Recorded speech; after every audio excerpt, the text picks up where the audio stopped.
दर समीकरण, समाकलित दर समीकरण मतलब अभी समाकलन से बनेगा। ठीक है, तो इसमें हम लोगों को देखना है शून्य कोटि की अभिक्रिया के लिए और प्रथम कोटि की अभिक्रिया के लिए। तो पहला इसमें शून्य कोटि की,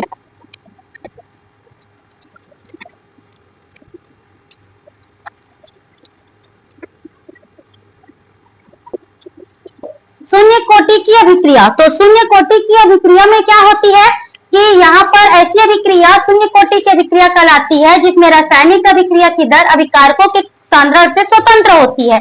मतलब एक कारकों के सांद्रण से स्वतंत्र होती है। कल आप लोग वेग स्थिरांक निकाले थे तो इसमें क्या आया था, सांद्रण का। शून्य कोटि में इसका घात क्या रहेगा, आर का 0 रहेगा। आर का क्या रहेगा, 0। शून्य कोटि होगा मतलब उसका घात क्या रहेगा, 0 रहेगा अभिकारकों का। तो घात 0 रहेगा मतलब इसका किसी का भी घात 0 हो तो क्या लिखाता है, 1। तो ये इसमें अभिकारक का सांद्रण आ ही नहीं रहा है। ठीक है, तो इसीलिए उसको क्या बोलते हैं कि अभिकारकों के सांद्रण से क्या होती है, ये स्वतंत्र होती है। आए समझ में, क्योंकि आर का घात क्या लिखाएगा, 0 लिखाएगा। अभी 0 लिखा है तभी जानोगे ये शून्य कोटि का है, 1 आया तो प्रथम कोटि का है, 2 आया द्वितीय कोटि का है, 3 आएगा तृतीय कोटि का रहेगा, है ना। तो ये 0 है, शून्य कोटि का है तो इसमें क्या लिखेंगे, शून्य। मतलब अब a का घात 0 का क्या होता है, 1। तो 1 आ जा रहा है तो क्या सांद्रण कहीं पर लिखा रहा है, नहीं लिखा रहा है। इसीलिए क्या बोलते हैं उसको कि रासायनिक अभिक्रिया की दर अभिकारकों के सांद्रण से क्या होती है, स्वतंत्र होती है शून्य कोटि की अभिक्रिया में। अब देखो सामान्य अभिक्रिया के लिए क्या बनेगा, सामान्य अभिक्रिया में क्या बनता है, अभिकारक से उत्पाद। क्या बनता है, अभिकारक से उत्पाद बनता है। तो यहाँ पर हम लोगों का क्या हो जाएगा, ये अभिकारक क्या है, आर, और पी क्या है, उत्पाद। तो अभिकारक से क्या बना, उत्पाद बना। और इसमें रासायनिक अभिक्रिया की दर, तो रासायनिक अभिक्रिया की दर में क्या होती है, आर इज इक्वल टू, रासायनिक अभिक्रिया की दर को किसे प्रदर्शित किए, आर से, द्रव्यानुपातिक क्रिया कारक नियम से, क्रिया का नियम से। ये क्या हो जाएगा, माइनस ये डी आर, इसको तत्कालिक दर करके पहले लिख देती हूँ, ताक्षणिक दर। ताक्षणिक दर में हम लोग क्या लिखते हैं, डी करके लिखते हैं। ठीक है, तो ये हो जाएगा R is equal to minus D R upon में डी टी।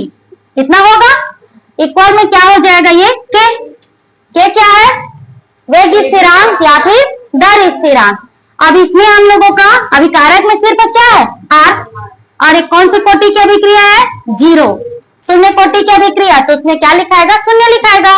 आया समझ में, यहाँ पर ये आर अभिक्रिया की क्या है, दर है, और इसको क्या लिखते हैं हम लोग, माइनस डी आर अपान में डी टी। ये माइनस क्या दर्शा रहा है, अभिकारक के सांद्रण में कमी। आर क्या है, अभिकारक। तो रासायनिक अभिक्रिया की दर में क्या होती है, अभिकारक के सांद्रण में कमी होती है। और ये क्या है, वेग स्थिरांक। और आर इसमें हम लोग पावर में 0 क्यों लिखे, क्योंकि ये शून्य कोटि की अभिक्रिया है। तो शून्य कोटि की अभिक्रिया है तो क्या हो जाएगा, 0। तो हो गया हम लोगों का माइनस डी आर अपान में डी टी। अब ये के, अब ये क्या होता है, ए की पावर 0। अगर कोई किसी के पावर में 0 रहता है तो उसका मान क्या होता है, 1। क्या होता है, 1। कितना हो गया, ये आ गया माइनस डी आर, और ये डी टी। अगर हम लोग डी टी को इस तरफ पक्षांतर करें तो क्या होगा, के डी टी। उस तरफ पक्षांतर करेंगे तो क्या हो जाएगा, के डी टी। ठीक है, अब इसमें हम लोग क्या करेंगे, यहाँ पर यह हो जाएगा के डी टी करके। अब हम लोग क्या करेंगे, इसका दोनों पक्षों का, इस बार इसको ये लिख देती है डी आर, माइनस को हम लोग उस साइड ये कर देते हैं, ये हो गया माइनस के डी टी। ठीक है, इसी का माइनस इसको। अब हम लोग क्या करेंगे, दोनों पक्षों का समाकलन, समाकलित दर समीकरण है तो दोनों पक्षों का क्या करेंगे, समाकलन। दोनों पक्षों का समाकलन करने पर, तो समाकलन करेंगे तो यहां पर ये हो जाएगा माइनस ये डी और ये आर, और ये हो जाएगा माइनस के और ये डी टी। ठीक है, माइनस के डी टी। ठीक, तो इस तरफ यहाँ पर ये आर के सापेक्ष होगा, डी में क्या लिखा है, आर, तो आर के सापेक्ष होगा, और इस तरफ क्या लिखा है, टी, तो टी के सापेक्ष होगा। तो यहाँ पर एक लाइन और इसको लिख देती हूँ, ये आर, और इस तरफ ये हो जाएगा टी के सापेक्ष होगा, तो हम लोग के को बाहर कर देंगे तो ये बचा हम लोगों का डी टी। अब हम लोगों का इंटीग्रेशन समाकलन का फार्मूला होता है यहाँ पर dx, तो dx का आता है x, dx का क्या आता है x, ठीक है।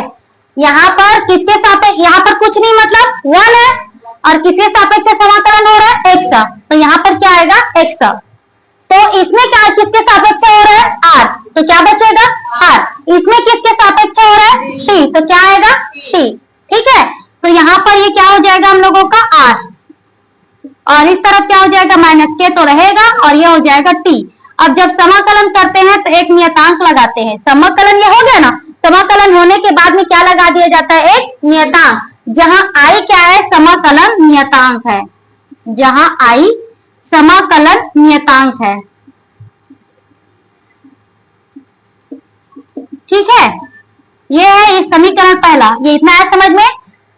dx का इंटीग्रेशन करते हैं तो क्या आता है, समाकलन करेंगे तो x आया, यहाँ पर ये r के सापेक्ष हो रहा है तो r, और यहाँ पर t के सापेक्ष हो रहा है t, तो माइनस के t, और यह हो जाएगा i, ठीक है। जब हम लोग मैथ का सॉल्यूशन करते हैं तो इसको नहीं भी लिखेंगे तो भी चलेगा, लेकिन इसको यहाँ पर वैल्यू है, यहाँ पर इसको लिखना पड़ेगा। निश्चित समाकलन होता है तो वहां पर इसको रखना ही पड़ता है, ठीक है।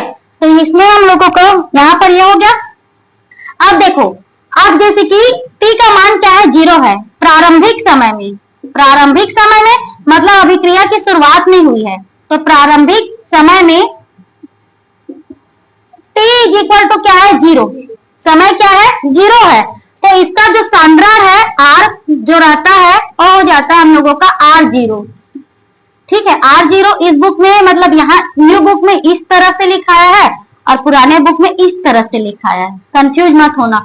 ये सिर्फ इसको दर्शा रहा है, ये r ये क्या है, ये कुछ समय t समय होने के बाद में अभिक्रिया की दर है, और r0 क्या इसका प्रारंभिक है, प्रारंभिक जब शुरुआत नहीं हुआ था तब की बात है ये r0, ठीक है। वो दोनों तरह से लिखा है, इसमें यहाँ पर बाहर में कर दिए हैं उसको, तो मैं उसी की तरह ही लिख देती हूँ, फिर ये न्यू बुक का ये है, ठीक है। अब ये हो गया, ये प्रारंभिक का है, r इज इक्वल टू क्या r0। अब देखो ये प्रारंभिक समय में t इज इक्वल टू क्या रखेंगे 0, तो r का क्या आ जाएगा r0, मतलब ये प्रारंभिक सांद्रण को दर्शा रहा है, किसको दर्शा रहा है, प्रारंभिक सांद्रण को।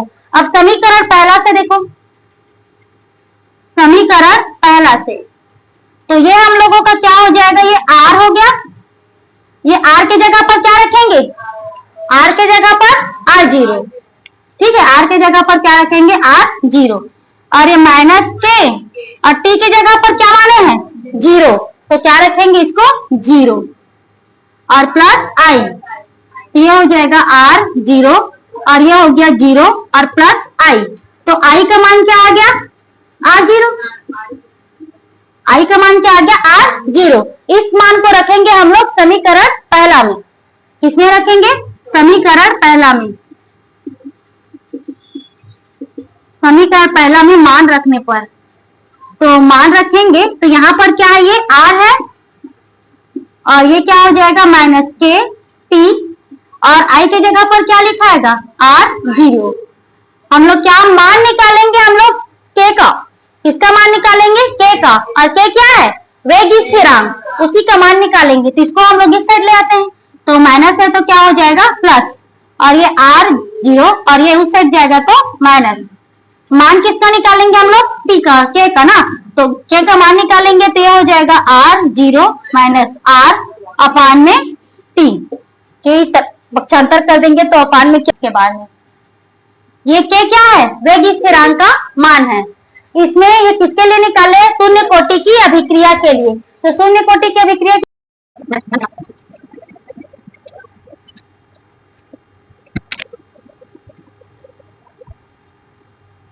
देखो, प्रथम कोटि की अभिक्रिया तो ऐसी अभिक्रिया को प्रथम कोटि की अभिक्रिया कहते हैं जिसमें अभिक्रिया की दर एक सांद्रण पर निर्भर करती है।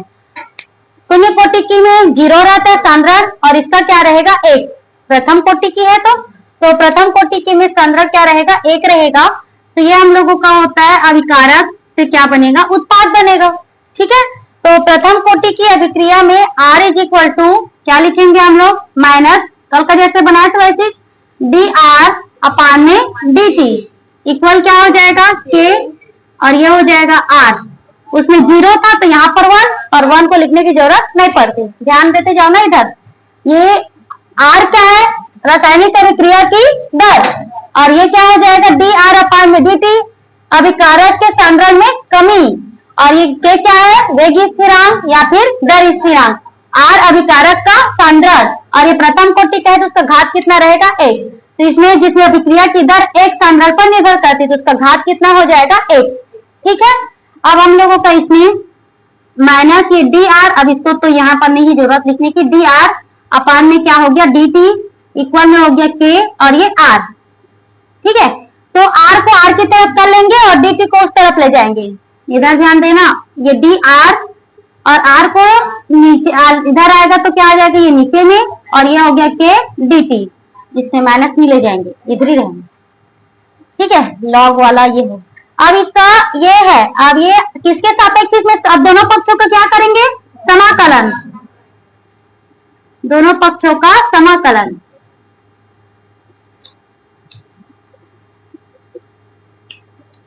तो समाकलन करेंगे तो क्या होगा ये माइनस डी आर अपान में क्या हो जाएगा ये आर, और ये क्या हो जाएगा समाकलन के को बाहर कर देते हैं डी टी, क्योंकि किसके सापेक्ष होगा टी के सापेक्ष। डी एक्स का समाकलन क्या आता है एक्स, डी एक्स का क्या होता है एक्स, तो डी टी का क्या होगा टी, उसका क्लियर है। लेकिन ये बटे में इसका भी फॉर्मूला होता है ये 1 अपान में x d x is equal to होता है लॉग एक्स, क्या होता है लॉग एक्स। तो हम लोग पढ़ रहे हैं केमिस्ट्री तो सीधा सीधा लॉग नहीं लिखेंगे, पहले क्या लिखते हैं हम लोग नेचुरल लॉग, एल लिखाएगा नेचुरल लॉग। ठीक है, और गणित की भाषा से उसको लॉग एक्स करके लिखते हैं, और ये फिजिक्स में लिखाएगा तो नेचुरल लॉग लिखाएगा। तो ये यहाँ पर डी एक्स के जगह पर क्या है डी आर, और 1 अपान में एक्स के जगह पर 1 अपान में आर, तो क्या आएगा इसका माइनस ये नेचुरल लॉग यहाँ पर ये आर। ठीक है, ये हो गया, और ये क्या हो जाएगा के और टी, और क्या लगाते हैं आई, जहां आई क्या है समाकलन नियतांक, समाकलन नियतांक, इसको क्या ले लेंगे हम लोग समीकरण पहला। अब क्या करते हैं प्रारंभिक को प्रारंभिक समय पर, तो जैसे बनाते हैं वैसे ही बनते जाएगा ना। प्रारंभिक समय, समय पर टी का क्या मान होगा 0, टी इज इक्वल टू 0, और उसका सांद्रण क्या हो जाएगा आर का R0, आर का क्या हो गया R0। इस मान को किस में रखेंगे समीकरण पहला में, समीकरण पहला में मान रखने पर, मान रखने पर, तो देखो ये क्या है माइनस नेचुरल लॉग, और आर के जगह पर क्या लिखाएगा R0, आर के जगह पर R0, और ये हो गया के और टी के जगह पर 0 प्लस आई, ये हो गया नेचुरल लॉग माइनस में R0, और ये 0 का इंटू होगा तो 0 बचा क्या आई। अब आई के मान को किस में रखेंगे समीकरण पहला में आई के मान को रखेंगे।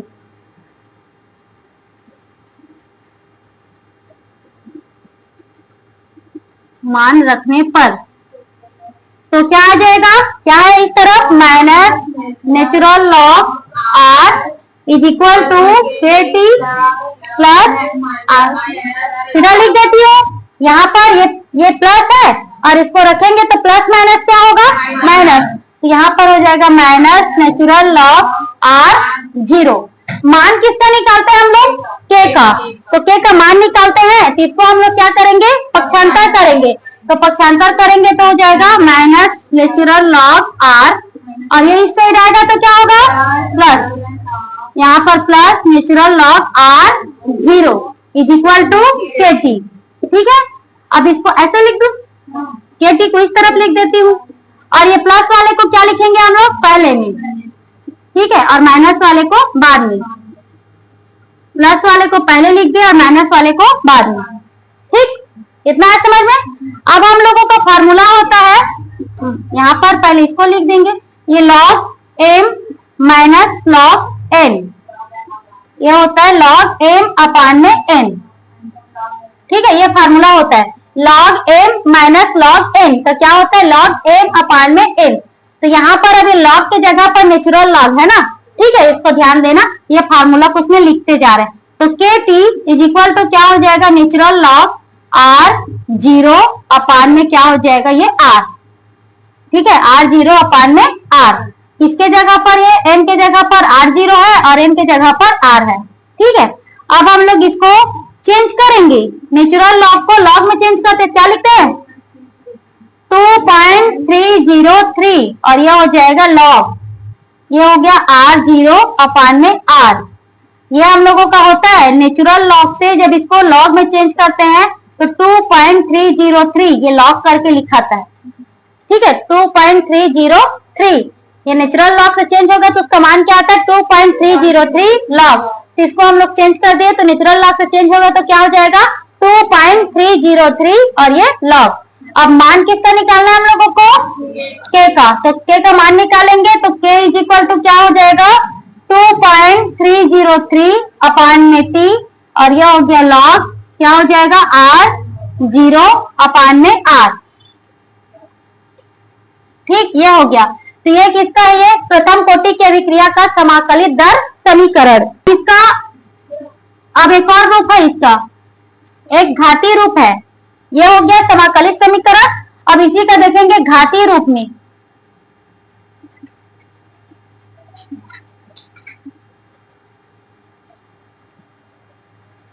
इस रूप में निकालेंगे घातीय रूप में, तो घातीय रूप में इसको देखते हैं। ये तो समाकलित समीकरण का रूप आया, इसी का घातीय रूप है आगे। तो यहाँ पर के टी इज इक्वल टू हम लोगों का आया है नेचुरल लॉग आर जीरो अपान में ये आर, ये वाला लाइन। ठीक है, इसको लिख दिए। अब हम लोग क्या करेंगे, हम लोगों का फार्मूला होता है जैसे कि ये होता है हम लोगों का लॉग ई की पावर में जैसे कुछ भी लिखा एक्स, लॉग ई की पावर में एक्स लिखा तो इज इक्वल टू इसका आता है एक्स करके, क्या आता है वो एक्स करके, ये फार्मूला है। मतलब यहाँ पर इसको मैं फार्मूला के रूप में लिख देती हूँ लॉग, ये जैसे कि ई की पावर एक्स है तो इसका क्या आता है एक्स करके आता है।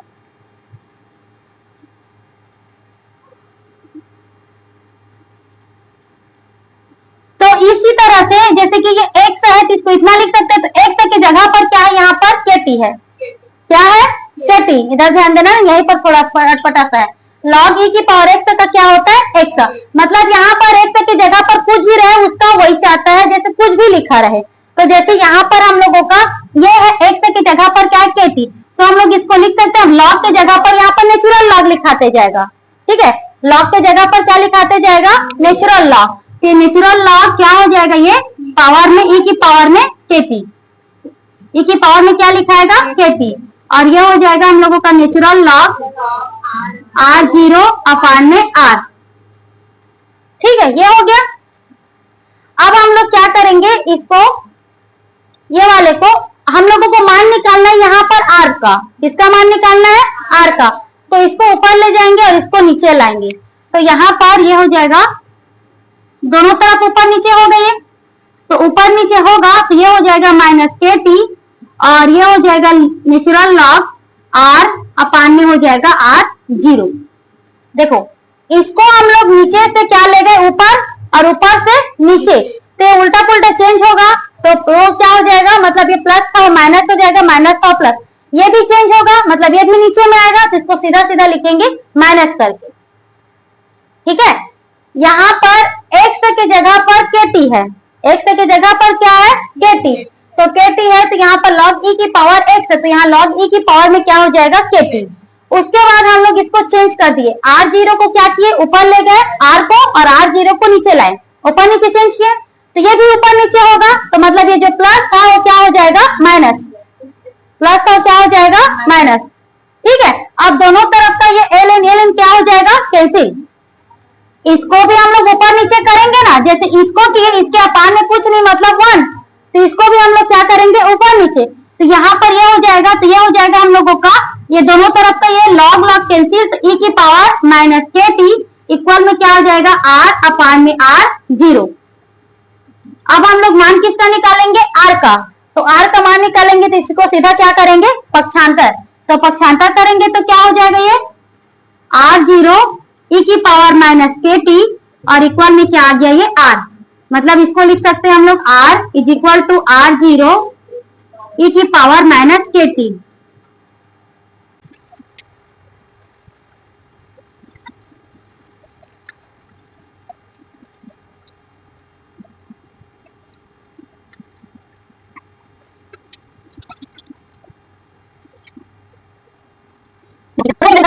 ये y अक्ष पर और ये x अक्ष पर। अब इसी को हम लोग के टी इक्वल में क्या है हम लोगों का 2.303 log r0 अपान में r, यही आया ना ये वाला। तो इसी पॉइंट को देखो हम लोग इतना इसको लिख सकते हैं के टी 2.303 और यह हो जाएगा log r0 माइनस करके लिख सकते हैं ना, माइनस क्या हो जाएगा ये log r होगा। इस चीज का उल्टा कर दी हूँ, log m minus log n equal m अपान में n, तो इसका उल्टा भी तो होगा ना। तो ये m अपान n, तो ये m माइनस n करके, ठीक इसी का उल्टा लिखा है। मतलब जो ये वाला था ना इसको इतना लिखे थे, इसी को वापस लिए, ठीक है। ये m अपान n है तो ये क्या होगा m log m minus log n करके, ठीक। ये 2.303 हो गया और ये क्या है log m अपान में n, और फार्मूला लिख दो क्या यहाँ पर, log m अपान में n, तो क्या होगा log m minus log n, ठीक है। ये log m अपान में n का log m minus log n, ठीक इतना है समझ में। अब इसको देखो हम लोग इसको इस तरफ पक्षांतर करेंगे तो के टी अपान में क्या हो जाएगा ये 2.303 और ये क्या हो जाएगा log r0 minus log r। अब इसको हम लोगों को लाना है कल जो बनाए थे वैसी सरल रेखा का समीकरण, किसके रूप में y इक्वल में m एक्सा प्लस c के रूप में, y equal m x plus c के रूप में। तो y के जगह पर क्या है, y के जगह पर log r और x के जगह पर क्या है t, हम लोगों को उसी रूप में लाना है। तो हम लोग log r को इस तरफ लाएंगे इस साइड, तो इस साइड लाएंगे तो ये क्या हो जाएगा माइनस है तो प्लस, तो log r, ठीक है ये हो गया। अब ये के टी उस तरफ जाएगा तो ये प्लस है तो माइनस, के टी अपान में 2.303 और प्लस log r0, ठीक है। इसको हम लोग इस साइड ले आए, ये y का मान है, ठीक, और इसको इस साइड ले जाएंगे तो क्या हो जाएगा माइनस, और ये तो पहले से ही है। तो आप लोग देखो ये हम लोगों का ये log r y का हो गया और ये समय का t, तो ये y equal m x plus c से तुलना करो, y के जगह पर ये हो गया और x के जगह पर t हो गया, तो m के जगह पर क्या है प्रवणता के जगह पर माइनस के अपान में 2.303, यही क्या है प्रवणता है। और अंतःखंड log r0, अंतःखंड क्या बनेगा log r0, ऐसे समझ में इतना उसमें बनाना है। तो प्रथम कोटि की अभिक्रिया के विलक्षण में r0 r log r और समय के मध्य में ग्राफ खींचे।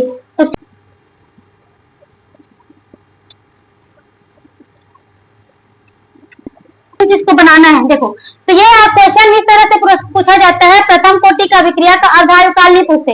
ये प्रथम कोटि की अभिक्रिया का अर्धायुकाल अपने प्रारंभिक सांद्रण पर निर्भर नहीं रहती। ये लिखा रहता है सिद्ध कीजिए कि प्रथम कोटि की अभिक्रिया का अर्धायुकाल अपने प्रारंभिक सांद्रण पर निर्भर नहीं करता। और शून्य कोटि की अभिक्रिया उसमें क्या लिखा रहता है कि शून्य कोटि की अभिक्रिया प्रथम उसके प्रारंभिक सांद्रण पर के समानुपाती होती है और ये निर्भर नहीं करता। अब देखो निर्भर नहीं करता तो कैसे में नहीं करता उसको देखेंगे। आर हम लोग आर इक्वल में क्या लेते हैं r0 और टी का क्या लेंगे 1/2।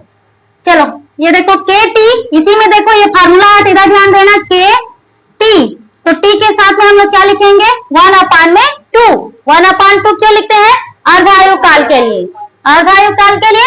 तो यहाँ पर होगा 2.303 और ये हो जाएगा log, अब ये हो गया r0 अपान में क्या होगा r के जगह पर इसका प्रारंभिक सांद्रण तो r अपान में 2 लिखाया जाता है ना। ये r इक्वल में क्या लिखाता है r0 अपान में 2, ये जो सांद्रण रहती है और उसके प्रारंभिक सांद्रण का आधा, ठीक है, प्रारंभिक सांद्रण के आधा रह जाती है, तो r0 अपान में 2। तो यहाँ पर क्या है ये r है, ये वाला क्या है r, तो इस r के जगह पर क्या लिखेंगे r0 अपान में 2, ये वाला में रख रहे हैं ना kt, तो 2.303 और ये log r0 और इस r के जगह पर क्या लिखेंगे r0 अपान में 2, क्योंकि हम लोग क्या निकाल रहे हैं अर्धायुकाल। अर्धायुकाल में उसका जो सांद्रण रहता है घटकर क्या हो जाता है आधा हो जाता है, ये हो जाएगा हम लोगों का r0 अपान में 2, ठीक है। ये k t 1/2 और ये 2.303 और ये log R0 क्या हो जाएगा, कट जाएगा, और ये नीचे है तो कहाँ चला गया, ऊपर। तो ये हम लोगों का K T1/2 ये हो जाएगा 2.303, और log 2 का मान होता है 0.3010। log 2 का मान क्या होता है, 0.3010, याद रखना पड़ेगा ना। अब इसका इंटू करोगे तो या तो आप लोग इंटू करना या फिर याद रखना कि इतना आता है क्या, 0.693। ठीक है, इसको आप लोग याद ही रखना क्योंकि खाली स्थान वगैरह में पूछा जाता है कि इसका अर्धायुकाल कितना होता है कैसे। ठीक है, ऑब्जेक्ट 1 नंबर के क्वेश्चन में। तो ये इसका इंटू करेंगे कितना आएगा, 0.693। अब मान किसका निकालेंगे हम लोग, टी का। T1/2 का क्या आ गया, 0.693/K, ये आ गया। तो क्या यहाँ पर सांद्रण वगैरह कुछ दिख रहा है, नहीं दिख रहा है ना। इसीलिए ये है कि प्रथम कोटि की अभिक्रिया का अर्धायुकाल अपने प्रारंभिक सांद्रण पर निर्भर नहीं करता, क्योंकि वहां पर सांद्रण नाम की चीज आया ही नहीं है। ठीक है, तो ये